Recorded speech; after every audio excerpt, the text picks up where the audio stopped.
Society of British Aircraft Constructors show at Farnborough this year was bigger and better than ever. Interested crowds included invited representatives from over 60 countries.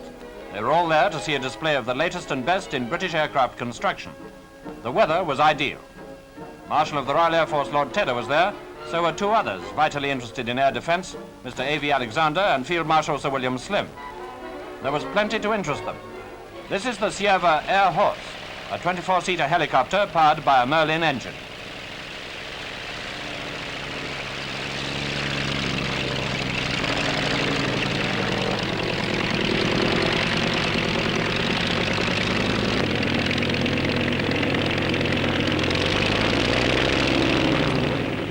Outstanding among the bombers was the Canberra B-1 made by the English Electric Company, a medium-range turbojet of tremendous speed and maneuverability.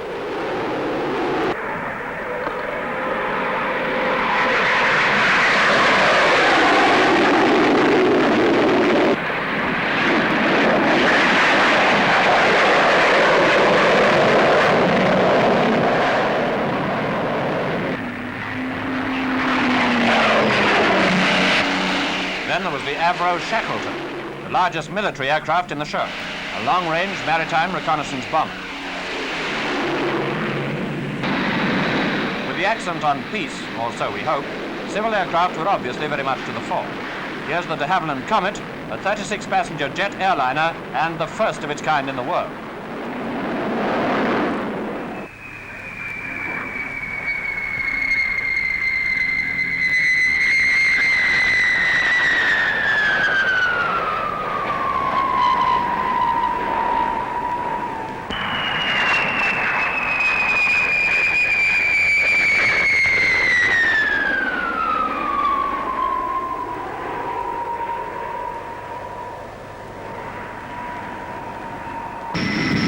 Vickers Viscount, already on order by British Airlines and powered by turbo propellers, gave a spectacular display with two engines stopped and feathered.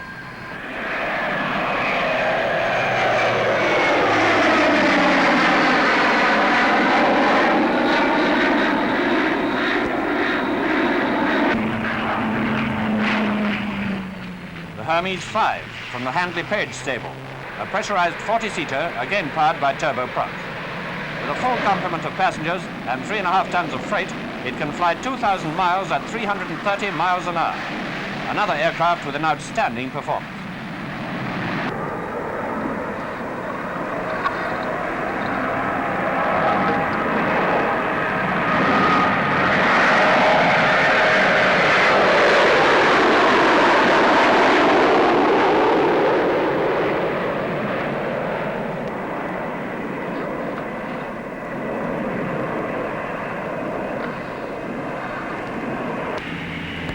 The Apollo fills the gap between feeder planes and the larger machines.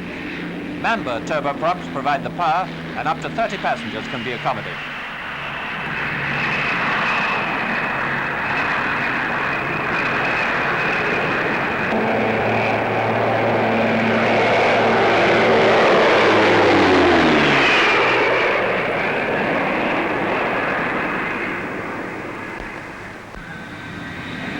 Still more turboprops, this time in Handley Page Marathon 2, a feeder aircraft.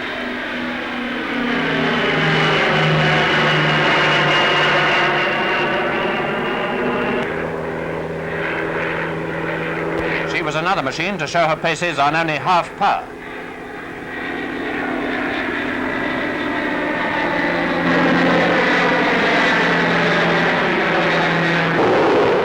But perhaps the most spectacular performances were put up by the smaller types. Here's the DH-112, the Venom, a development of the famous Vampire.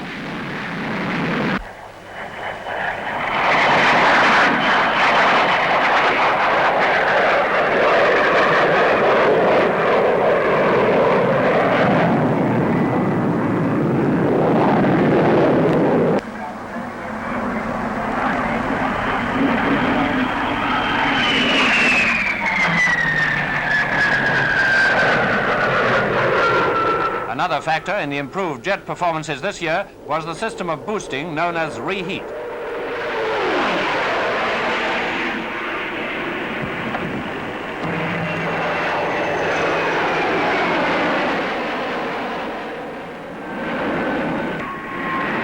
Lanham's twin sister, the DH-113, intended for night fighting. The main difference being the twin seats, which provide for a pilot and radar operator.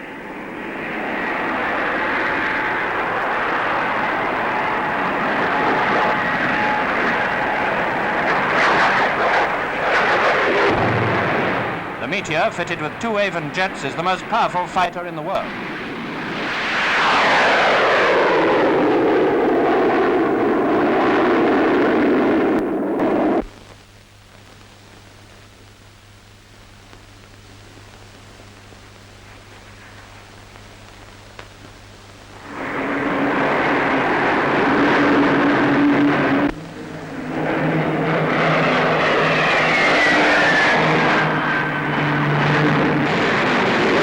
One of the very latest, a Hawker P1052 powered by a Rolls-Royce lean turbojet.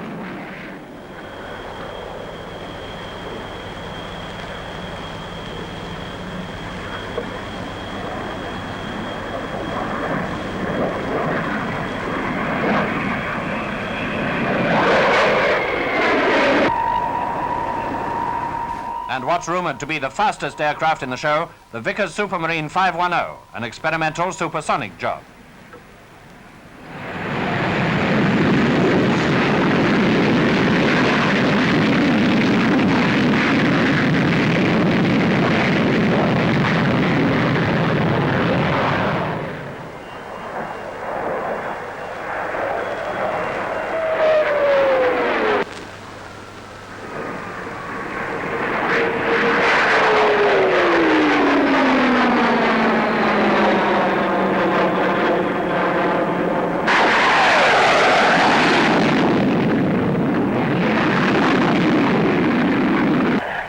Among the most interesting was the Avro 707, another experimental machine which has become known as the Flying Triangle because of its delta fall.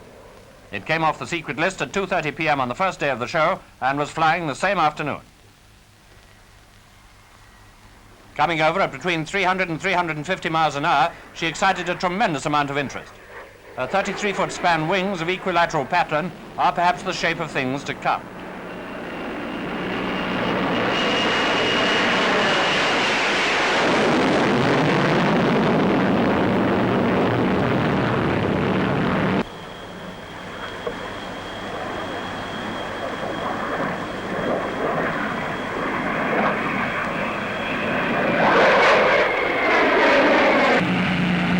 There were 2 distinguished visitors. The short Solent flew just over the heads of the spectators, an impressive and frightening sight.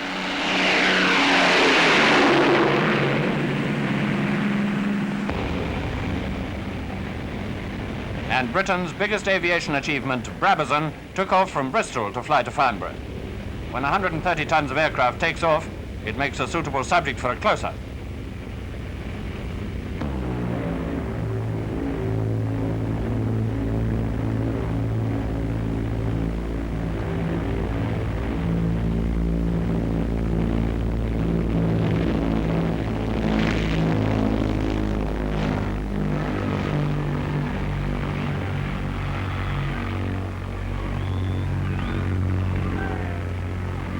The 100-seater airliner came over at really low level, a magnificent spectacle at a magnificent show. In fact, the greatest air show the world has yet seen.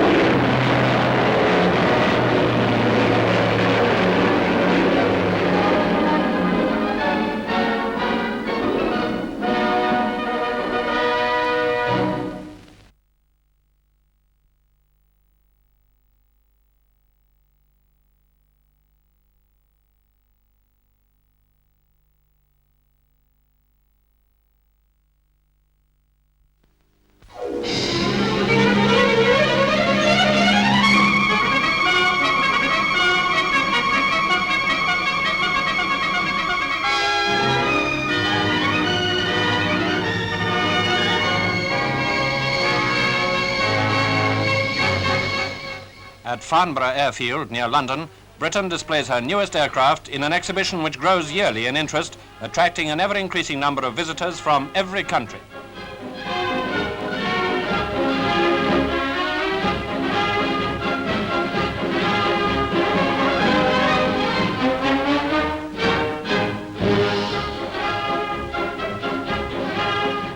58 aircraft are on show, many for the first time. Detailed information on the performance of some of them is of course still on the secret list, but aviation experts acclaim the British machines as the finest aircraft of their types in the world.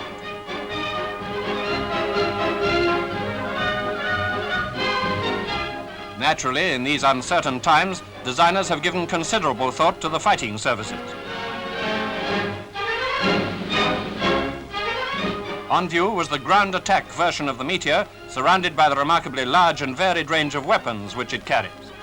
Claimed to be capable of carrying 4 1,000-pound bombs, it's also fitted with rocket boosters. Large crowds saw a magnificent display by renowned pilots flying all types of aircraft, both civil and military, large and small. Among them, Scotland's Pioneer 2, a 4 to 5-seater light transport.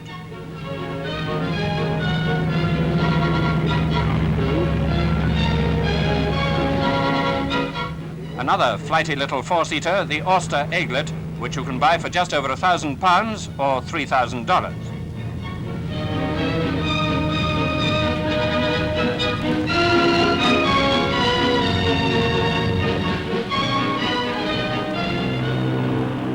A remarkable contrast is the 130-ton Brabazon. This enormous machine, with its 8 2,500 horsepower Bristol Centaurus engines, is of course the world's largest land airline.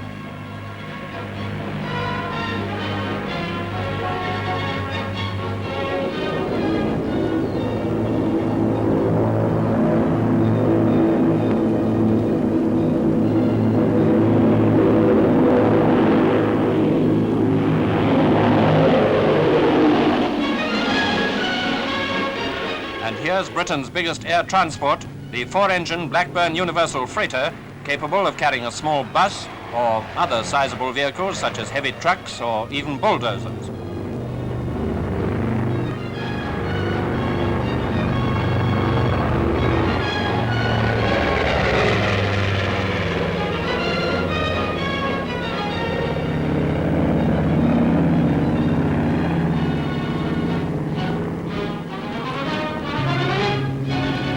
Specially designed for anti-submarine work, the experimental short SB-3.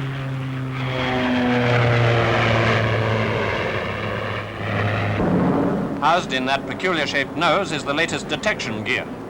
Looks a bit like a flying elephant, doesn't it?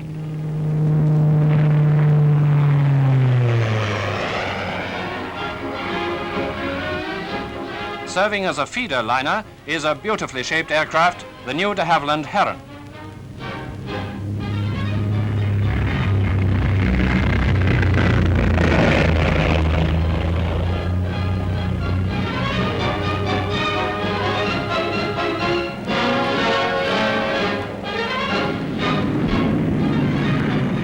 Two examples of the Vickers Viscount were on display. First, the experimental Tay Viscount, powered by 2 Rolls-Royce Tay turbojets.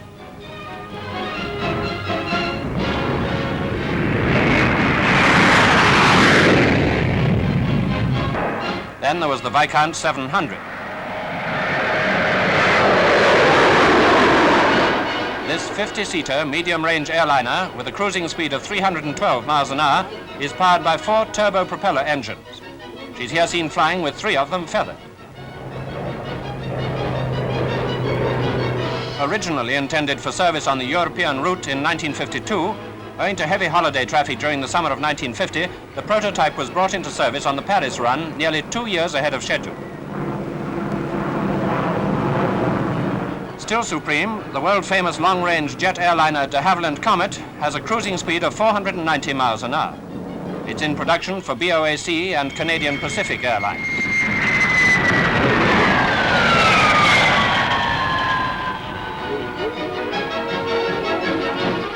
There was a demonstration of refueling in the air by what is called the probe and drogue system, developed after years of intensive experiment by Sir Alan Cobham.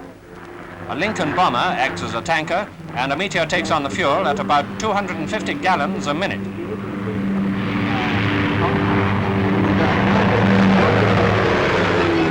An automatic cutoff prevents loss of fuel when the 2 aircraft separate. Now the process is repeated. Flight refueling may be one of the most significant modern developments in aviation, with far-reaching effects in both civil and military fields.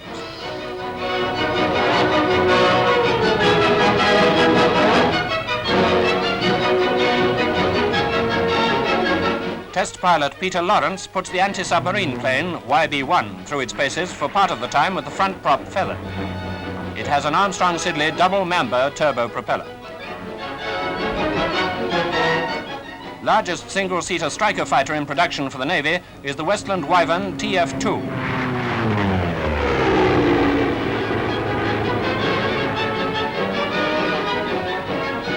Armed with cannons in the wings and carrying a torpedo externally under the fuselage, the Wyvern is the latest example of the recent naval policy of employing single-seater aircraft. A high-altitude research aircraft is the Ashton, built by A.V. Rowe.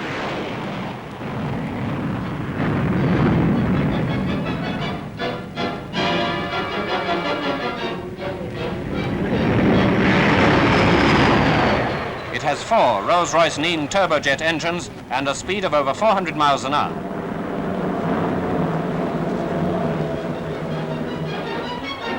Of great interest was the Avro 707B.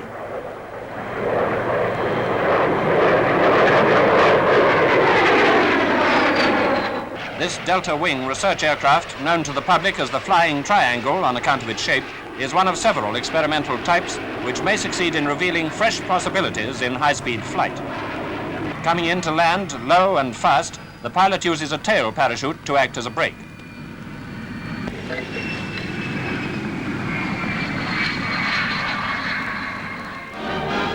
Wimpy Wade, chief test pilot of Hawkers, flies the P1081 fighter with its Rolls-Royce Nene turbojet engine.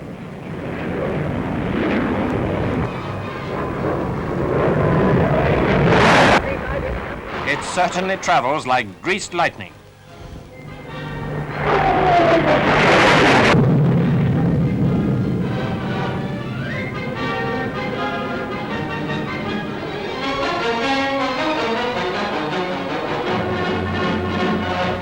The Vickers 535, flown by Mike Liscoe, an experimental fighter also powered by a Nene turbojet engine, may be even faster than the 1081.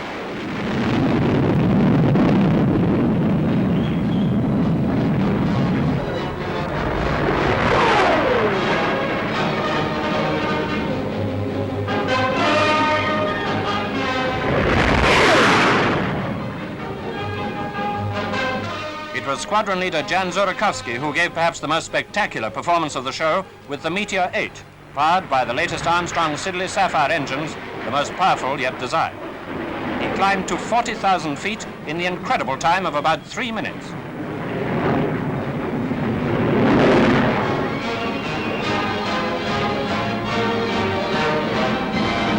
Finally, Wing Commander Roland Beaumont, chief test pilot of English Electric, pilots the latest version of the Canberra jet bomber, which is now going into production for the RAF.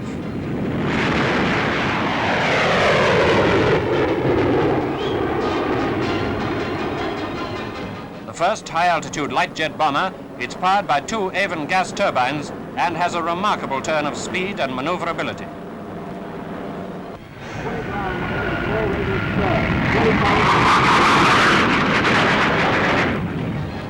So this year's Farnborough display demonstrates once again that Britain excels in the field of aviation.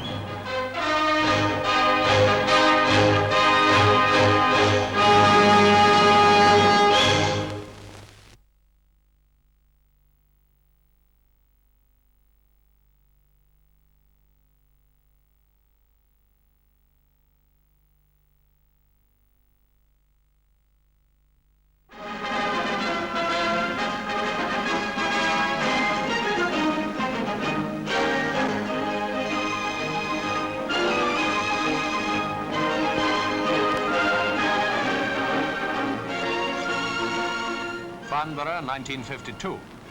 Farnborough has become a famous name in any language, and the Farnborough Show is now firmly established as one of the most important events of the year in Britain. Every year since the war has added to its interest, and each new show demonstrates that the Society of British Aircraft Constructors has managed to improve on the amazing achievements revealed the previous year. The crowds are made up of visitors from all over the world. In the first few days, it's the experts, the potential customers.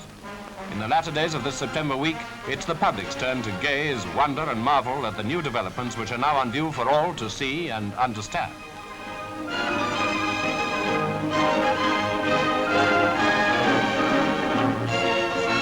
how many astounding new developments there are.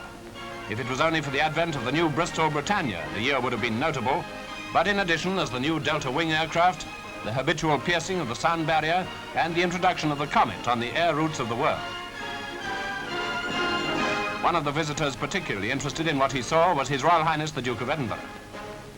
Now for some miscellaneous camera impressions of the flying display, the civil aircraft first. Here's the de Havilland Heron, a 14 to 17 seater in production for airlines all over the world from Japan to Norway. The Eaglet Trainer being thrown about by its pilot Ronald Porteous. She's a 3-seater product of Auster aircraft designed for flying schools and clubs. In these days of supersonic speeds, it's rare, isn't it, to see aerobatics at such close range.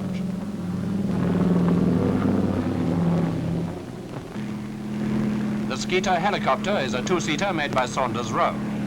Korea has proved the military value of the small helicopter. Its civilian uses are a challenge to the imagination. By contrast, here's the Bristol 173 helicopter. This is the world's first helicopter to have twin-engined reliability. She can, if necessary, fly on only one of her 2 engines. The 173, still in the early development stage, is designed to carry about 14 passengers and may be the city-to-city bus of the future. In the meanwhile, we can take pride in the proved successes of today. The Vickers Viscount can claim the honor of having been the first turbine-powered airliner to carry fare-paying passengers in 1950. She's a turboprop type, not a straight jet.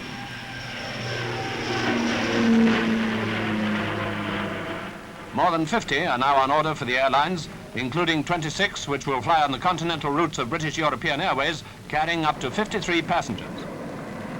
You can see how easily she maintains height with 3 of her engines stopped.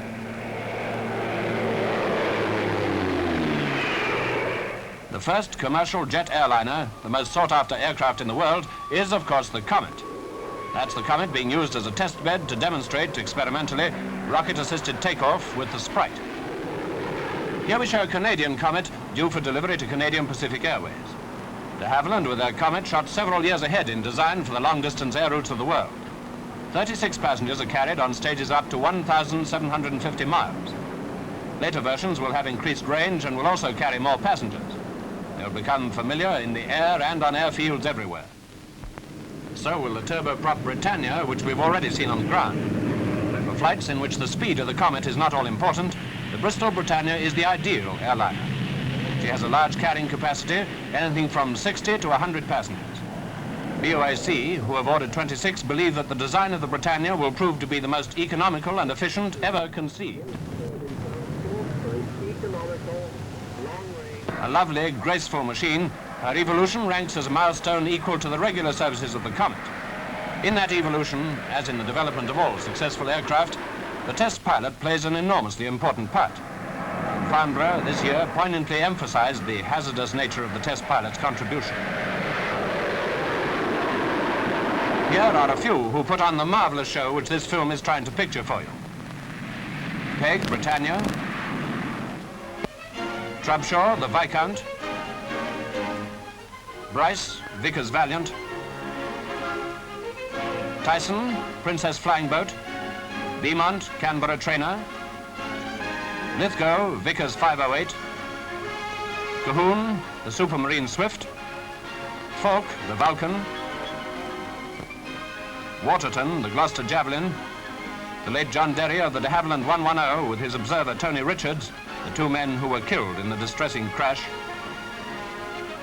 And Neville Duke, the Hawker Hunter.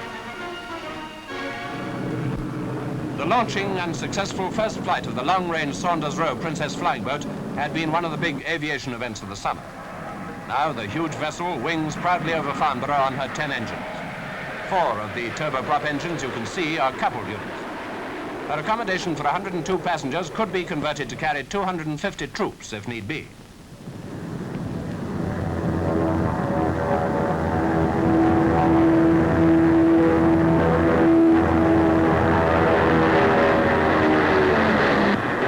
And that brings us by a natural transition to military types.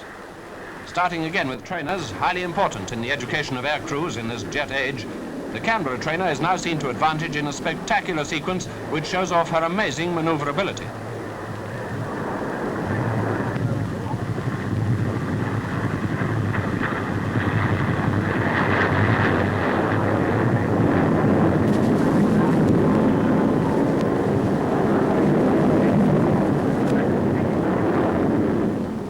wonder that Canberra has caught on in the United States and is being built in Australia as well.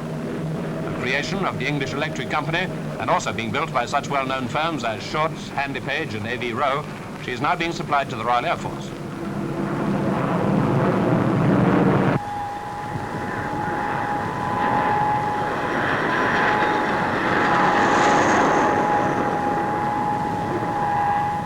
The latest type flew across the Atlantic and back to Britain in an all-in time of 10 hours for the double journey.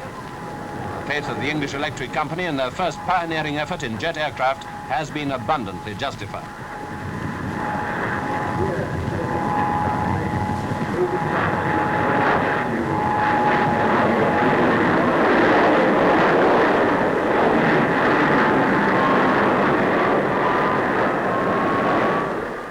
A new phrase, super priority, has been invented for Britain's rearmament drive, and in super priority production for the RAF is the Supermarine Swift.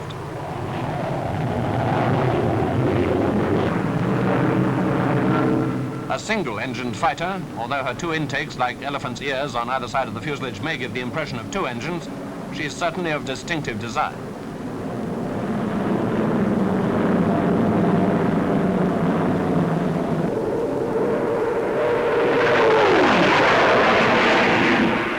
Has a London to Brussels record to her credit, averaging 665 miles per hour for the 200 miles. That is completing the journey in just over 18 minutes. The most revolutionary fighter in super priority production for the RAF is the twin-engined, delta-winged Gloucester Javelin. She's a two-seater, long-range, day and night fighter, radar-equipped, capable of flying faster than sound.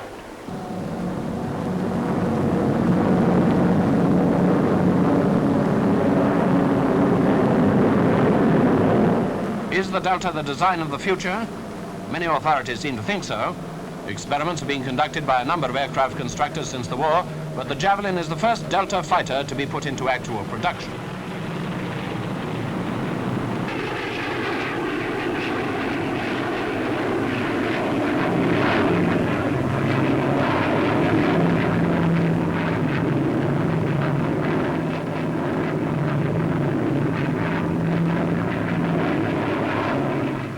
Resembling those paper darts with which boys at school amuse themselves, you might think that she had her own peculiar quirks and tricks which would require patient study to understand and master. But according to her test pilot, the Javelin's flying and handling characteristics vary little from those of the conventional plank-wing aircraft.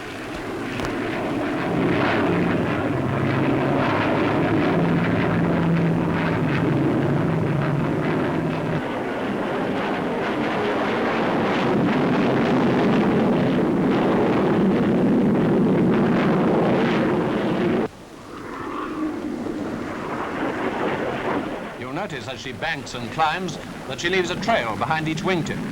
This peculiar effect is created by atmospheric conditions, not exhaust fumes.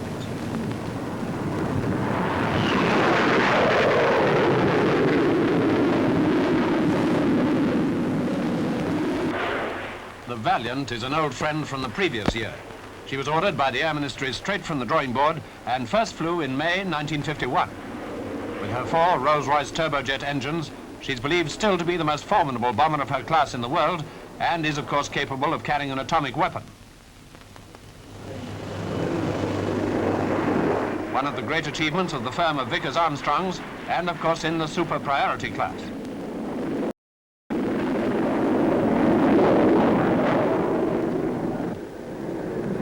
Arriving with the two Delta-shaped research aircraft from which she was developed, the Avro Vulcan bomber was top secret at Farnborough.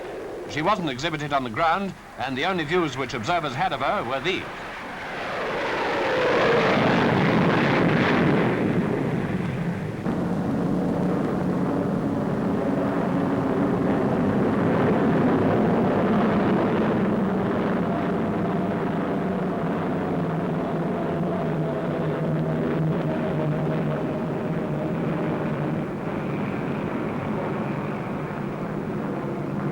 Like the Javelin, she may represent the shape of things to come.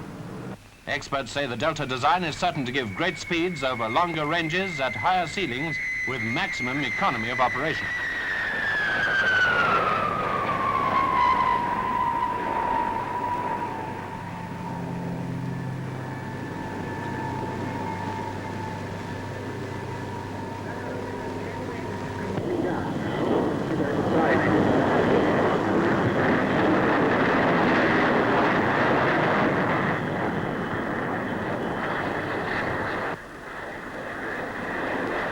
Here is the de Havilland 110.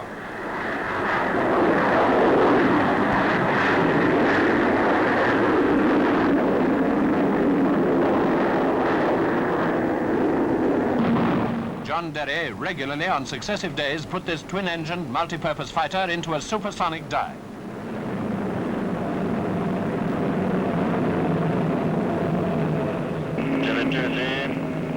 Starting to accelerate now. Going up to the speed of sound now. Passing it now.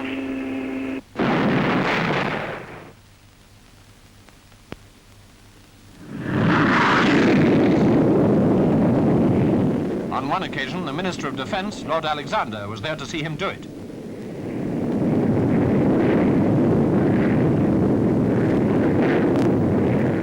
The tragedy, which occurred on the last day but one of the show, was not caused by the effect of piercing the sound barrier. Derry had flown to Hatfield and brought back another 110, not the aircraft shown in the earlier shots of this sequence. It was in the second machine that he dived through the barrier. Down in the dive.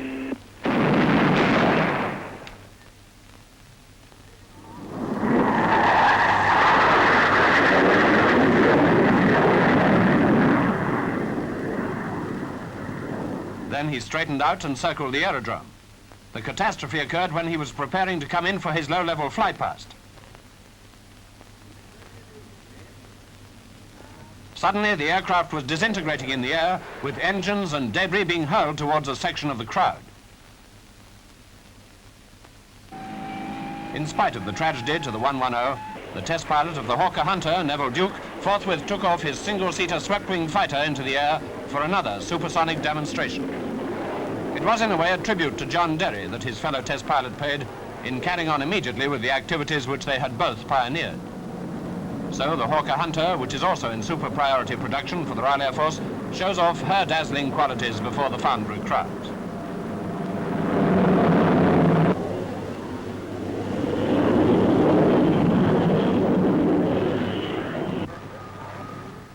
Again, the sound barrier is cracked.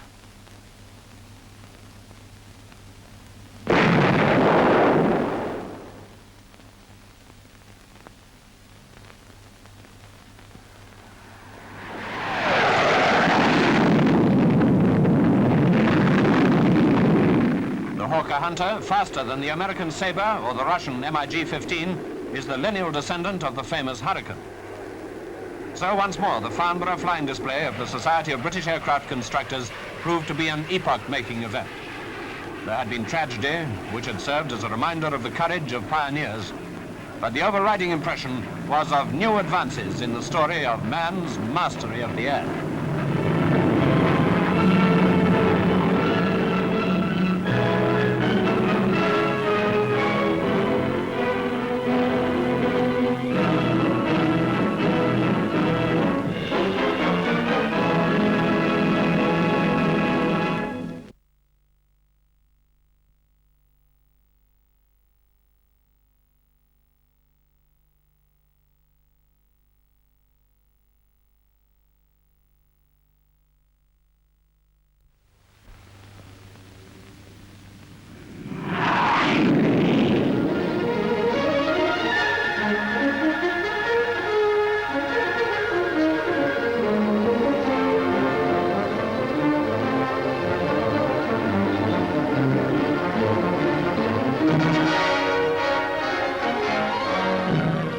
At Farnborough, the Society of British Aircraft Constructors' annual display adds once more to its worldwide reputation. 1953 was a year of consolidation with emphasis on production models rather than prototypes, and above all it showed the British industry's capacity and determination to export.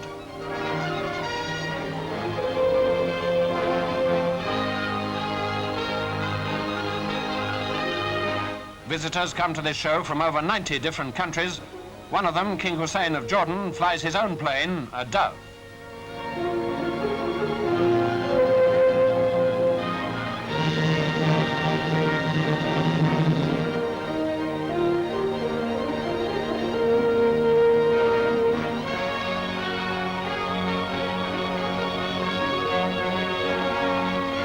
The sounds and shapes of the jet age are here in all their variety.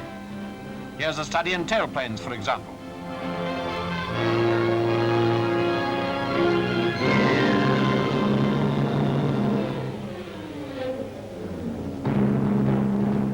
Now the flying sequences and the civil types. First the Vickers Viscount, the world's first turboprop airliner. Familiar now to all air travellers in Western Europe where it's in regular service. And the helicopters. Here's the Bristol 173 or rotocoach with twin engines. The pilots demonstrating its ability to use small enclosed spaces. This year, the 173 appears in new form with small stub wings which take 30% of the load off the rotors.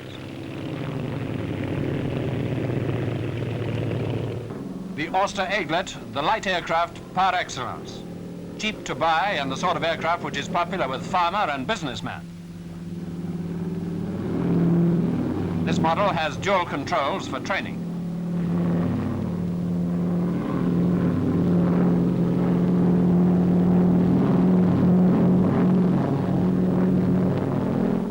The Comet put commercial jet propulsion on the map. The Comet 2, seen here, has more powerful engines and a greater range than the earlier model. It carries 44 passengers on stage lengths of over 2,000 miles and will soon be taking the South Atlantic in its stride. This large new freighter, the Blackburn Beverley, may look cumbersome in the air, but it carries over 20 tons of freight and can operate from small airfields with grass runways. It's on order for the Air Force, and commercial types are also being developed.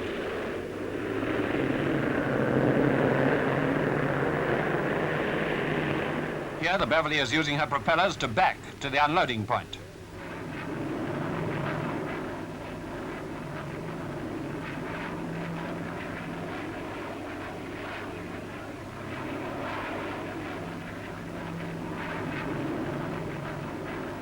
The Princess flying boat, making a slow-speed fly-past over the runway, is fitted with turboprop engines of the same basic type as those in the Britannia.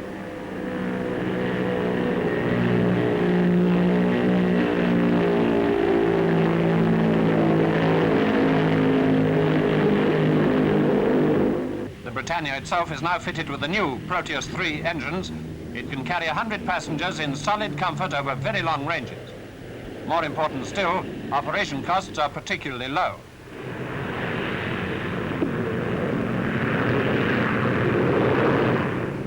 As the Britannia is brought into land, you get a glimpse inside the control tower. For these controllers, handling aircraft with speeds varying from 100 to 700 miles an hour is a day-by-day achievement, and a very responsible job it is. Olympus Canberra taxi on over. Now let's turn to military and research types. Since the Canberra became the first British jet bomber to fly, she's added quite a string of firsts and records to her name.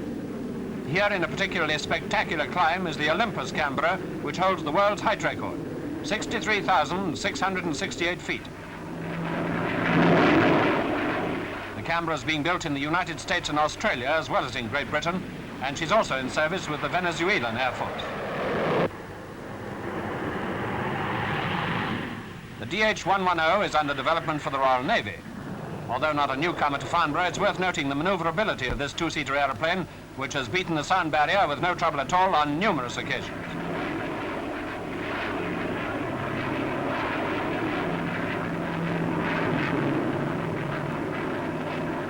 As a contrast, the short Seamew, also in production for the Navy.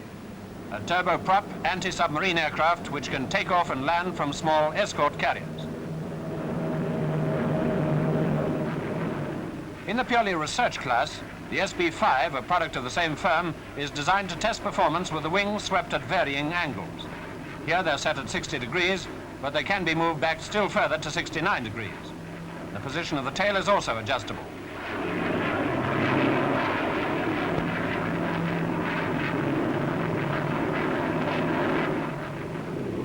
Another research aircraft, the Bolton Paul 111A, a very fast little delta wing type. Head-on, it has a rather grim appearance.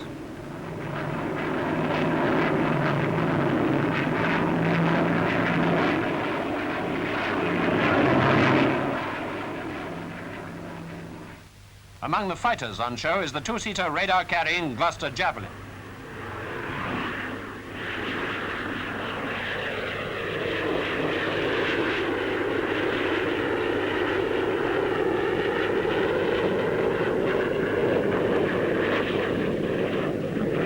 Here it demonstrates its astonishing rate of climb.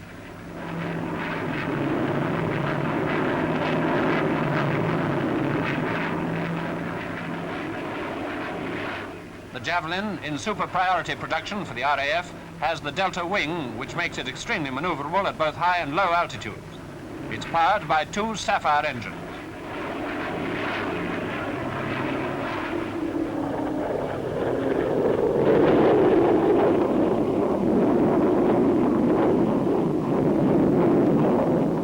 Two Supermarine Swifts take off.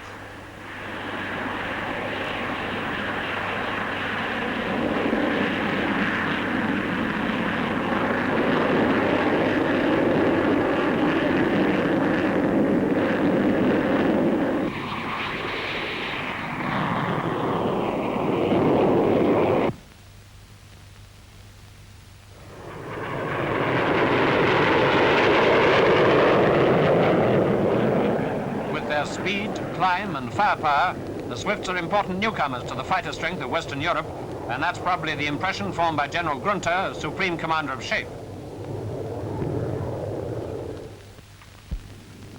The Hawker Hunter has broken some important world speed records, and here's test pilot Neville Duke with his record-breaking machine in a slow fly past over Farnborough.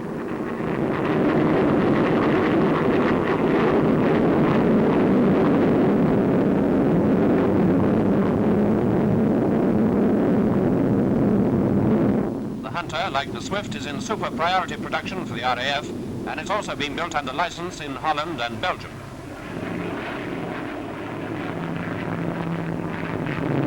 She too can fly at supersonic speeds.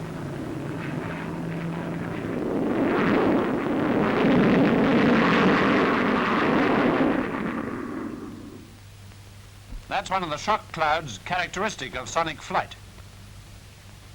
Now, wait for it.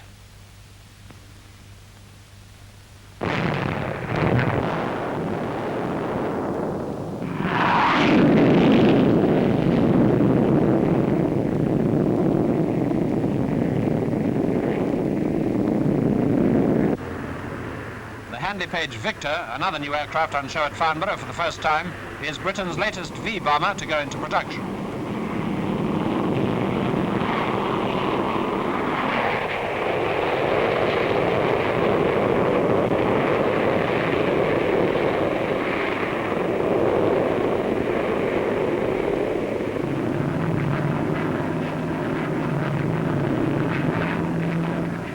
Victor has crescent or scimitar wings, which its designers claim share the advantages of the delta and swept wings, thereby producing good high-altitude performance and easy landing.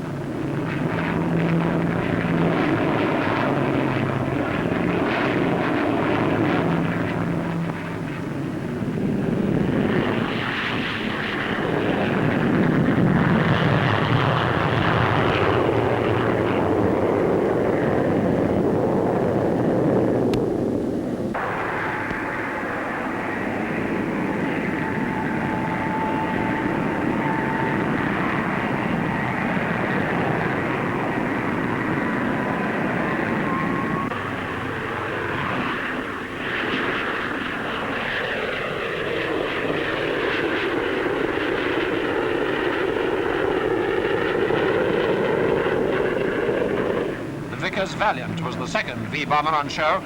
This is the Mark II variant.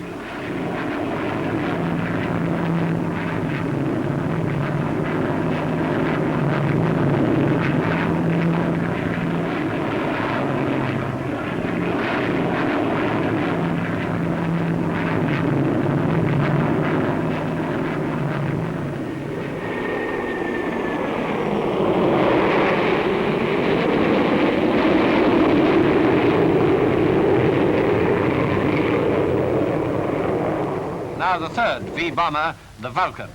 The Vulcan, the world's first delta-wing bomber, is in production for the Royal Air Force.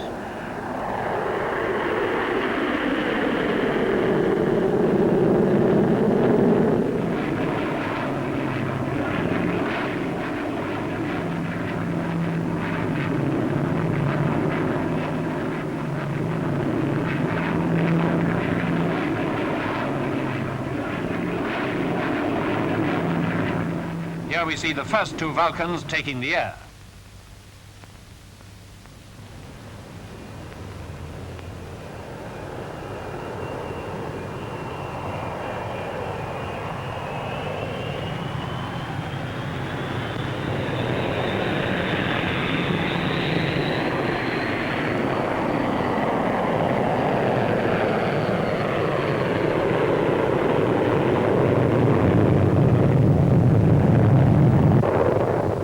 Flying in formation with the small experimental Avro 707s from which they were developed, they pass majestically by, bringing to a close the display of this year's aircraft. But progress continues, bringing to Britain greater prosperity and security in this jet age.